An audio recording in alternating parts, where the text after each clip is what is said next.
right, everybody, welcome to another edition of Metal Roots, the show where we just talk about heavy metal and how people got started into it, what was their impetus for getting into metal in the first place. And my very special guest tonight is Rey Parra from Sacred Warrior, Deny the Fallen, Worldview, several bands. I know a lot of you love his music and love his voice, so tonight we're just going to kind of dive in with Rey and see why heavy metal. So, Rey, my first question for you is, when's the first time you remember hearing heavy music, whether it was heavy metal or hard rock or something? When was the first time you remember hearing something? I think the very first metal thing I ever heard was, well, really actually rock. It wasn't even metal. Was somebody had handed me a cassette, a Van Halen cassette, Okay. and they said, "Hey, check this out, man. You'll really like it," you know. And I'm like, "All right, cool." And I popped it in, and I was like, "Wow, man, Van Halen." I said, "Who are they?" And then I think I wore out that cassette. You know, the film on them was so small. Sure. You know, I played it over and over and over and over and over again, and then I think I wore it out. And then next thing you know, Van Halen and Kiss were gonna do a show together. I'm like, who is Kiss, right?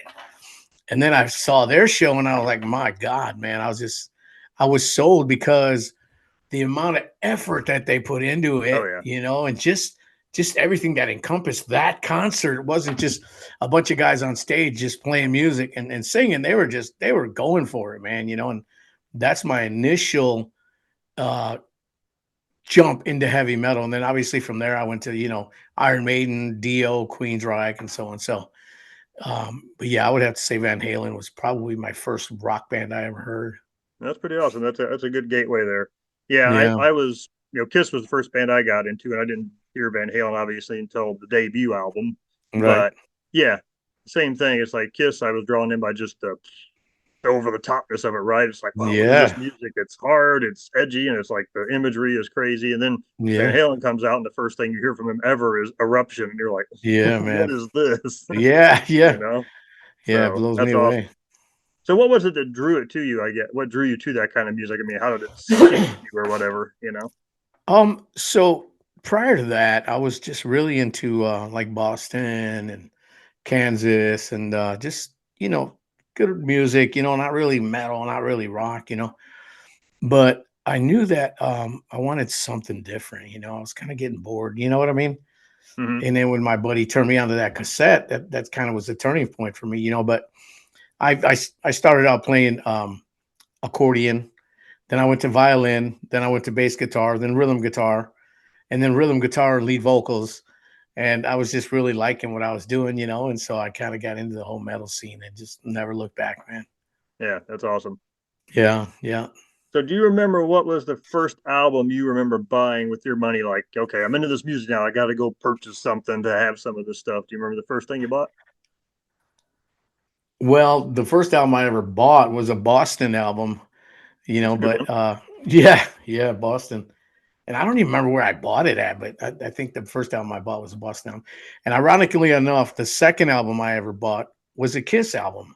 Okay. Because much like you, bro, I really, golly, man, just was into the whole visual thing, you know. And for me, it was like, man, I want more of this. And their songs were basic, you know what I'm saying? Hmm. But it's just the whole show behind it that really drew me in, which obviously it draws, you know, millions of people and still today, Yeah, you know. But it was just, for me, it was just, like I said, just the amount of effort that was put into it by these people. And just, I just really was drawn to that, the energy and, you know, sure. stuff like that. Exactly. Yeah. Yeah. That's the thing. I think people kind of, a little bit nag on Kiss nowadays, but I think we really dive deep into their catalog. There were some really cool songs, not just the hit songs everybody knows, but I mean, Right. to me, there's some sleeper ones that were great songs that most people don't even know by Kiss. And I mean, they were on fire from like 74 to 78. It was Oh just, they yeah. really Yeah. were. And the Hmm. stage show and everything at that time, the energy and I think the passion and the drive they had at that time, they were kind of Correct. untouchable at that era, I think, for what they were Yeah. doing. Yeah. My first introduction into singing was, I don't know if I said this on one of my past podcasts, I think with Jimmy, was Tom Jones.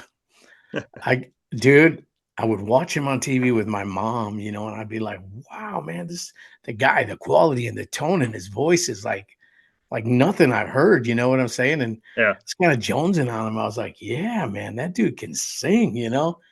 And then obviously I was attracted to the fact that all the girls liked him too, you know.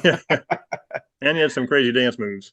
Oh boy, did he? Yeah, which I have never been able to do and never will do, Oh you yeah, know. no, yeah, I got two left feet, always have had. Dancing isn't in my repertoire.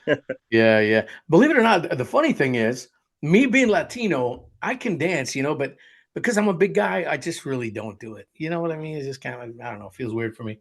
Yeah, I think for me that's the biggest thing. I've always felt like, believe it or not, I'm kind of an introvert. I really am, Come on. but like getting up in front of people and dancing is just like the epitome of the thing I do not want to do. Yeah, yeah, yeah. People be watching me, critiquing me, no thanks. You know, Yeah.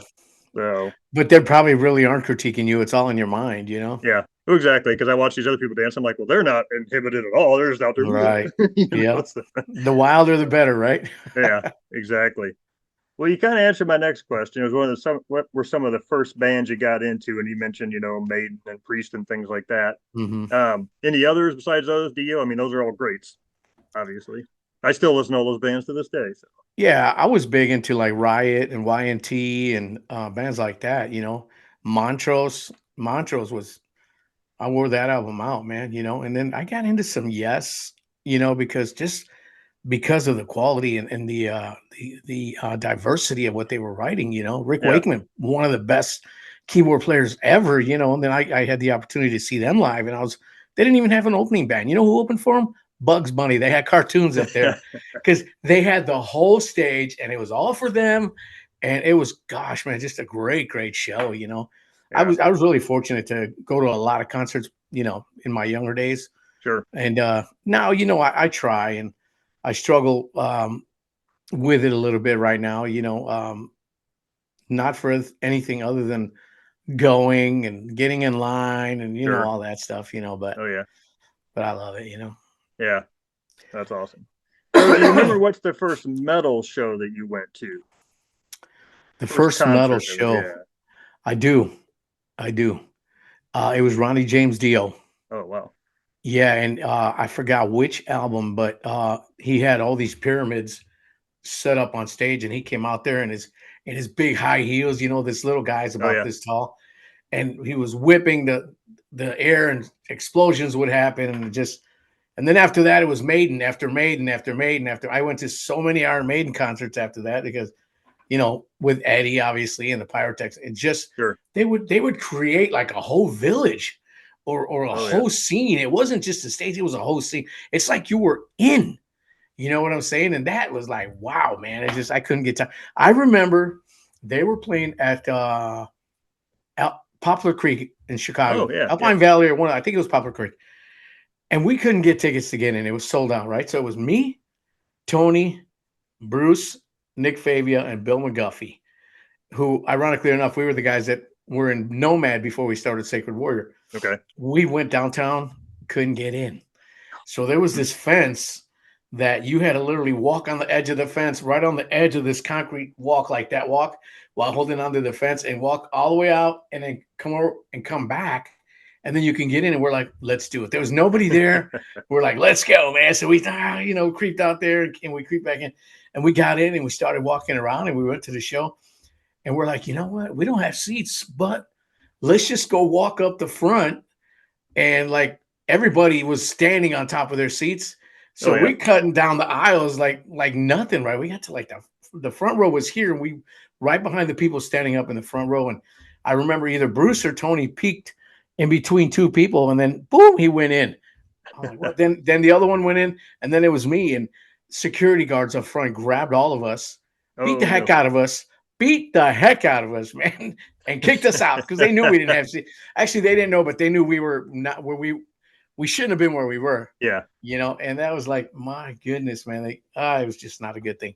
So then afterwards, we came back in. Now it was all open, and we snuck into where Maiden was performing that night, and we jumped up on the stage, and they had these little direct boxes, and it had their names on there, Steve Harris and one of the other guitar players. I can't remember which one it was, but I stole those boxes. I'm like, oh, I'm taking these direct boxes. I didn't even know what they were, Yeah. but they had duct tape on them with their names on them, right? And I took them, and I just held on them for years, and then I got saved And I decided, you know what? I'm going to write a letter to Iron Maiden and I'm going to send these boxes back and tell them about Jesus. And I did. That's an I awesome sent them story. back. They probably were no good by then, or probably say, these Christians or whatever, But it was a pretty crazy experience, man. It was pretty Wow. wild. Yeah. I That's a haven't cool told, story. don't tell too many people that story, all right? Because I haven't told anybody, all right? It's our little secret after this goes live, right? Yeah, yeah, yeah. Nobody has to know. Is it Yeah, wrong? right. Exactly. So, talked about some classic bands. What are some of the newer heavy bands you like? Because I know, obviously, if some of these people watching haven't listened to Ray's newer band, than I the Fallen, it's a bit of a departure from Sacred Warrior, but I mean, it's still heavy metal. Still great. Still got Ray's vocals. You're still going to dig it. It's just different than Sacred Warrior, you know? So, and it's Yeah. more of a little bit more modern style of heavy metal. So, just curious, what do you like that's kind of going on nowadays in heavy music? Yeah, I like Camelot. I like Rain Oh, yeah. City Drive. Um, this one's gonna blow your mind because I just started doing some research on them just to kind of figure out what they're all about. There's some people say that they're demonic, some people say no, it's a facade. And I'm kind of doing my own little research, but I do know that their music is incredible. A band called Sleep Token. I don't know if you've ever heard of them, Yeah, I'm just barely aware of them. I know of them, but I don't really know their stuff. bro. Their music is just so crazy. The arrangements, the theatrics and the singing and the music and the writing, just everything is they're just a great band. But if I find out that they are demonic, as I'm doing my research, I'll stop listening to them because I don't want to support that. But there's conflict. A lot of people are saying it's a facade, they're Sure. trying to portray something that they're not, it's a gimmick. Oh yeah. Like Slipknot, they all wear masks, right? Does it matter? Is it wrong to wear masks? Not at all. Is it who are these guys? You get to know them, and they're just normal people, but it's like their Exactly. gimmick, Yeah, you know. exactly. I And think it's sort of like in the 70s when shock rock started happening with Alice Cooper and Kiss and everybody, and then exactly. 80s everybody decided, oh, I got to throw a pentagram on my bass drum or whatever because it's the cool Oh thing to do, and gosh, you know it became in vogue to be scary or whatever. But yeah, I think with a lot of the bands, it's just exactly, it's a gimmick. It's the yeah fits the the image funny of heavy music or whatever. yeah the funny thing for me is I we don't we Sacred Warrior, we don't have an image. We're just a rock band, but I feel like if we could come up with a real cool image that I would, you know what I mean? But I don't. But I was just looking at my playlist. I don't know if you ever heard of Fire from the Gods. Mm-mm. Those guys are great, man. Those guys, the lead vocalist is a black guy, and the tone in his voice, man, just him and Seven Dust. I don't know if you've heard of them guys, Mm-hmm. stuff like that. And like I said, Camelot, Carnival. Um, Believe it or not, I'm really into this screamo type stuff, listening wise. Spirit Box. I don't know if you've ever heard of them. This girl, the singer for Spirit Box, she sings like an angel, man. Leave me alone in the dark. And then in the next verse, she's like, rah, rah, rah, and it's no effects. It's really her. And it's just like, wow, just Yeah. awesome. And then there's another girl named Ginger Mm-hmm. that does that. And she sings really good. And just, but so I kind of, my listening is very broad. I listen to smooth jazz. When I'm studying something or something, I like to listen to jazz instrumental with saxophone. You know what I mean? So I'm kind of all around the spectrum. I won't listen to country. Sorry guys, if you're in the country, it's just not me. Yeah. With you there. Uh no, I don't even know if disco's still alive anymore. But no disco. I listen to a little bit hip hop, but it just gets kind of a little crazy. But I got a broad spectrum of bands that I listen to. Yeah. That's cool. I'm a How little about bit you, more of a Wade? I'm a little bit more of a one trick pony. I've always been just pretty much a metal and hard rock guy. But I mean nowadays metal runs the gamut from, back in the 80s we called rat heavy metal, right? Or Motley Crue. Yeah, It yeah, runs the gamut from that to like death metal. So, right. I don't get into the real extreme stuff. I still like vocals. I'm not really crazy about Sure, the growly, screamy vocals, but sure. I'll listen to stuff like Gravedigger. His vocals are a little rough and Yeah, interesting, or Udo yeah, from Accept or X Accept. Udo yeah. Schneider has kind of a raw, raspy Hmm. voice, and I like his stuff. I'll go to thrash. I mean, I like Overkill, I like Testament, stuff like that. I just can't quite make the leap to like the real harsh vocals. Yeah. But And then you got guys. everything between thrash and hard rock is cool with me. So Yeah, yeah. Then you got guys like Skillet, just another great band. yeah. Skillet at all? Oh yeah. Yeah, Yeah. Seen them live a couple times. yeah, and of course Striper. Those guys Yeah. they've just continued year after year after year to just do amazing things. When I look back at the stuff that Striper has done, I just say, man, praise God, because they've gone through adversity. They've gone through some junk. People have ridiculed them. People were dogging Michael out for smoking a cigar. I smoke cigars, Yeah. but yet you don't even know his heart, and I know that they have taken that with a grain of salt to the sense of they're not going to let them affect what they're doing because ultimately Striper is responsible for many, many, many, many people getting saved. Even the whole Bible thing, when they first started throwing them out, I thought that was kind of cheesy. Then I thought, you know what, that's the word of God, man. And it's a great thing. And I'm just a great bunch of guys, man. Just the Yeah. Lord just using them, and I'm Exactly. really And grateful for that's the first, obviously that's the first Christian hard music band I ever got into. And that. Right. I was 16 years old in high school and I'm like, whoa, this is what I've been looking for, something that's Yeah. hard and heavy, but lyrically is like positive and uplifting and, Oh you know, yeah. Yeah. and, Yeah. yeah, I just got into them full bore. I'm still into them. I've always Yeah. supported them. And it's like, they're humans. Sure, they're going to make mistakes. They're going Of to say course. something online that, they're going to regret later. Who doesn't? But you Yeah. know what? I Yeah. mean, the world, I think everybody's always been looking for a way just to beat them down, but they've stood the test of time. They've been doing this for 40 years. So kudos to them. They Yeah. laid the groundwork for all these bands that come after them. So, Absolutely. And you know what? They're Michael's stuff done stuff with George Lynch and other oh, yeah. bands. And Got I so don't know many if you're projects aware, going. Oz Fox played on one of my Deny the Fallen records. He played on the Worldview record. That just shows you the caliber of guys these guys are. They're Yeah. they're not like, oh, we're only doing our stuff, and they're just willing to serve and do whatever. Now Right. Michael's was a little different because it was still his project, but he went outside of Striper and did things, and I just think Yeah. it's great, man. Yeah. I think it's great. Well, we're getting low on time thanks to the free Zoom. So let me skip a couple questions here. Okay. Um, favorite singers. Obviously, you're a singer. You also played instruments too, but favorite singers. Hands down, Jeff Tate. That's not a everybody knows that, right? Yeah, no debate there. Yeah, exactly. Believe it or not, Ronnie James Dio, the guy is no longer with us. But modern day guys is I can't remember his name, but he's the lead vocalist for Rain City Drive. He's Okay. got like a I don't high know. Yeah. tone and just it's all really modern rock, and then obviously I love the guy from Sleep Token. Um, I just, love guys like that. The Yeah. guys that can just really be theatrical with their voice. And there's Sure. a lot of guys out there that are great vocalists, Eli Princeton, Jimmy P. Brown, all them Oh guys, yeah. but my top of the line guys, I would say, are probably those. Awesome. Well, I had Yeah. the privilege of seeing you guys when you played Immortal Fest the first year, so Hmm. 22.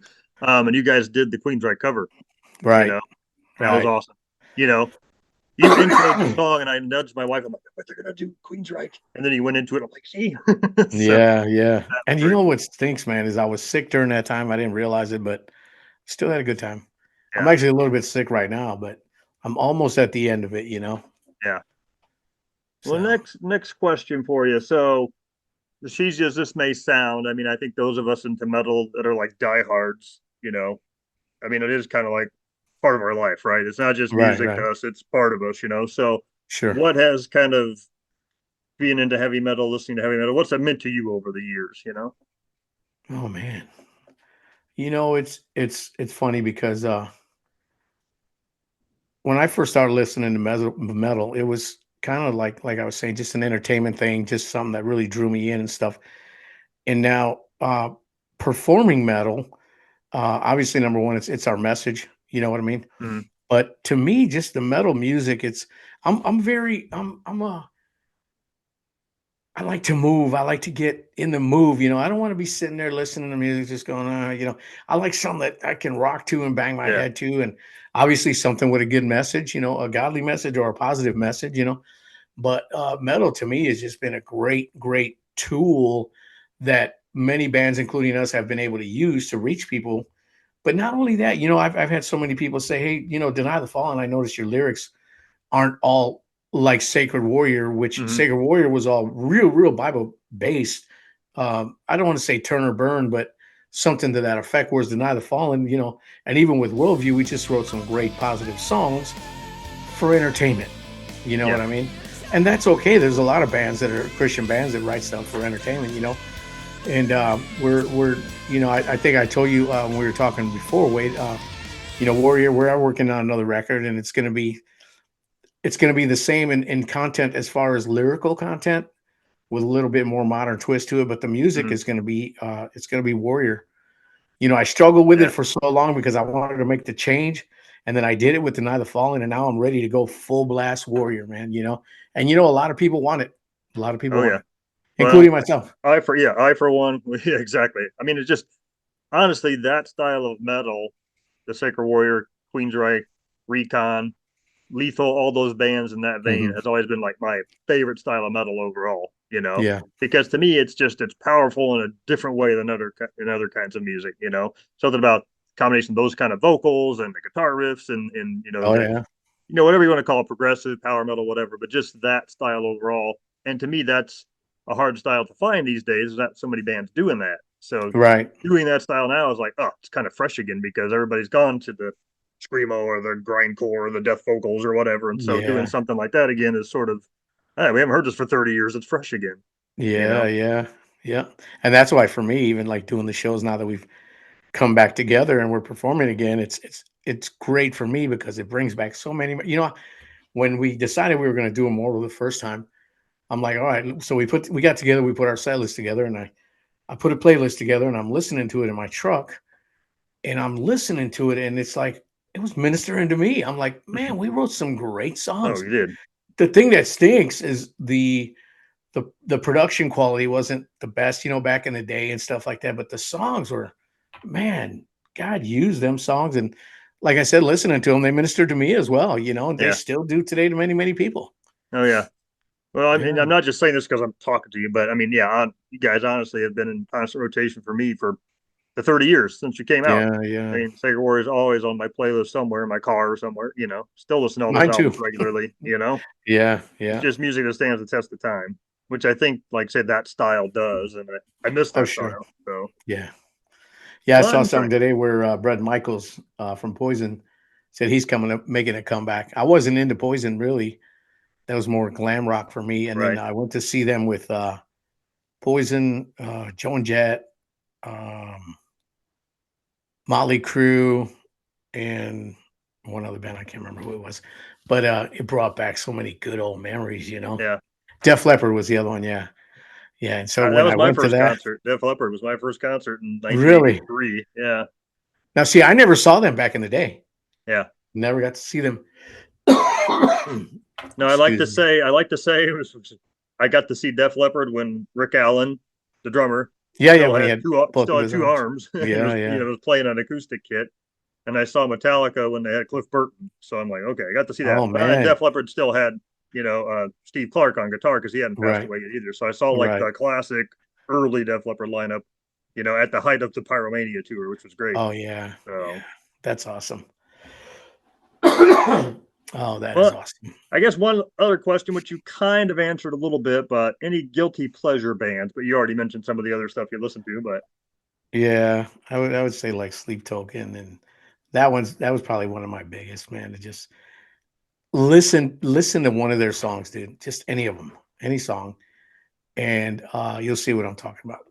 yeah, You know, and like I said, I've been doing research on them, and 50% of what I find is negative, and 50% is just propaganda. You know, so exactly. Yeah. I think even like some of these guys like King Diamond, who's had this oh scary image for all these years and stuff. I've heard a lot of people say when you sit down and talk to him, he's like the nicest guy and down to yeah. earth, and so Now I was here's the super thing about scared King everybody would. Diamond though. His band, ooh, his band was great. Oh yeah, they were smoking. You know, yeah, I Yeah, wasn't into that. You know, that real high singing that he yeah, did, but his band was, yeah. in my opinion, ahead of their time. You Oh know. yeah, musically it was really Oh unique yeah, stuff at the time. Yeah, thinking yeah, about that coming out in '83 or whatever it was, and yeah, Yeah. I mean, that's the thing. That was a great time to be into metal because I'll see these Facebook posts and it'll say like pick one and it'll have like 1983 and you look at all the killer albums that came out that year. You had like Yeah. Peace of Mind from Iron Maiden, Screaming for Vengeance or whatever, and all these albums. But man, I can't pick one. Everyone was Yeah. killer. You know? Yeah. Yeah. You can't just pick one. No, And I mean that's the that's thing how. about music back then. Is you could do if they could have done a Rockville back then, man, it would have sold out like crazy too, because every band that would have been on that roster would have been incredible. Just like today's stuff. They're so different. Yeah, Disturbed, Nickelback, all them. But if they would have put one back then, man, think about that. Wow. You know? I think of some of those Monsters of Rock tours that happened back then that had like Van Halen and the Scorpions, and you just naming Yeah. all these bands that were like the height of their careers at that time, and Yeah. Whitesnake and these great lineups, and it was just killer music, and it was a great time to be a teenager into heavy metal from like 82 to 87 or Yeah. whatever, kind of that Yeah. heyday for all that stuff coming out. Yeah. Now Klaus, that was another one that I really like. Klaus Meine. Yeah. What a voice. Oh yeah. To me, And he's Rick he's Emmett. really unique because you hear it and you just know it's Scorpions when you hear Klaus open his mouth. It's a Oh very yeah, distinctive yeah. voice. Yeah, you remember Rick Emmett Yeah. from Oh yeah. Triumph? Oh, Yeah. Yeah. everybody. Oh yeah. That guy could get super high. Just Well, I some just great got the warning music. that we only have a minute left, Ray. So I want to All say right, thank buddy. you so much for chatting with me today, even though you're kind of fighting off a cold there or whatever. But Yeah, always great talking to you, and just wanted to bend your ear about all things heavy metal for a few minutes and I appreciate it, just have a man. fun chat. So yeah, thank you for giving me the time on a Friday night. Absolutely, buddy. I know we've been trying. I tried to do it yesterday and it didn't work out, but here we are. Praise God. Yeah, awesome. Yeah. Well, thank you so much, and I will see you in July. I hope, right? Yes, sir. You better be there. I will be there. All right, Wade. All right, thanks so much, buddy. God bless you, brother. Bye Take care. bye. You too. Bye bye.